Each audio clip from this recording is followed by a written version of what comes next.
She had red eyeball. I must have been on it. All right.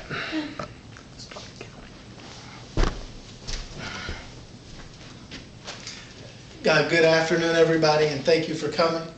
Today I'm going to give you a commemorative speech on the first president I can remember in my lifetime, which is Ronald Reagan. My earliest memories in my life of a president are of Ronald Reagan, but mostly as a child, really all I remembered of him was that he was some guy who lived in a White House. Later on in my life, I would actually take the time and learn just a little bit more about him and really come to appreciate the legacy that he left behind. There are two particular aspects of Ronald Reagan that I intend to discuss today. The first of them being that he was an entertainer, and the second was as a public servant.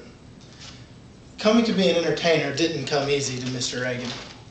He met a lot of challenges trying to find his first job, but he got his first job by announcing an imaginary football game to a program director that was looking for a sportscaster. He did well enough that he got a whopping salary of $5 plus bus fare to announce his first ball game. Apparently he did pretty well because they doubled his salary for the next and final 3 games of that season. Well, at the end of the season, he was out of a job again, and once he was out of a job, he started looking around, and he couldn't find one. But that same program director gave him a call to let him know that there had been a recently vacated position at his radio station where he got himself another job doing radio announcement. After a rocky start, he was actually able to become a very successful broadcaster and eventually would go on to be able to do the broadcasting for Cubs games. The Cubs games led to him coming up with a way to escape from the cold Midwestern winters that he was dealing with. He would be able to do his spring training in California with the Cubs. Well, when he escaped out to California, he found that he really wanted to be an actor. It was a dream of his, and he ran into an old colleague from the radio station where he had worked, and she had a contact. He went and he met with this agent, and the agent gave him the Broadway play to read. After reading for this Broadway play, he received a phone call, and they gave him a contract for 7 years, which was renewable, where he would be making $200 per week.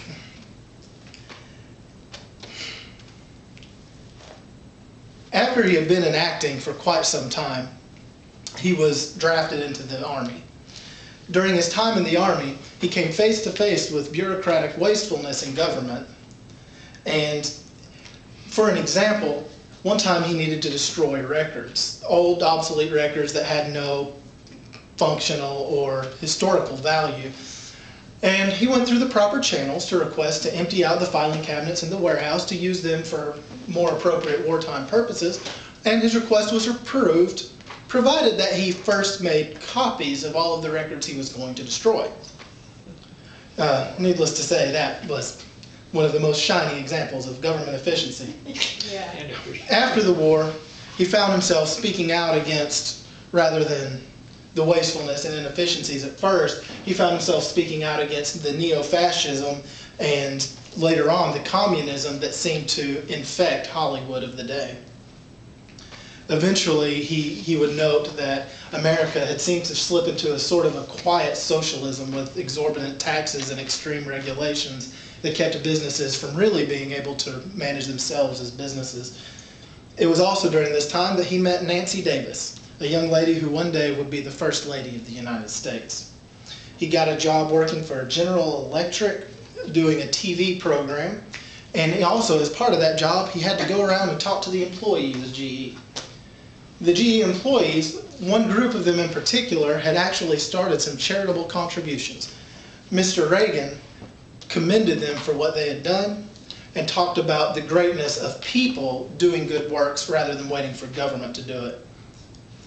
We'll fast forward now to 1980. That was when the future President Reagan first decided that he wanted to be president. He ran what he considered to be an honorable campaign against Bob Dole, George Bush, and a few others. And he won the nomination.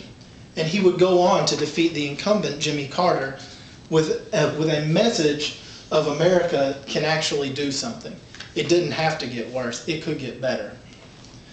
During Reagan's presidency, he was able to lower taxes, bolster the economy, minimize waste, strengthen our military, and gave us 8 years with one of the greatest presidents that America has seen. Ronald Reagan has been a lamppost unto people who want to do good works for their country. And he should inspire us all to rise to any occasion, because we will never know when a crowd will beg for us to run for office.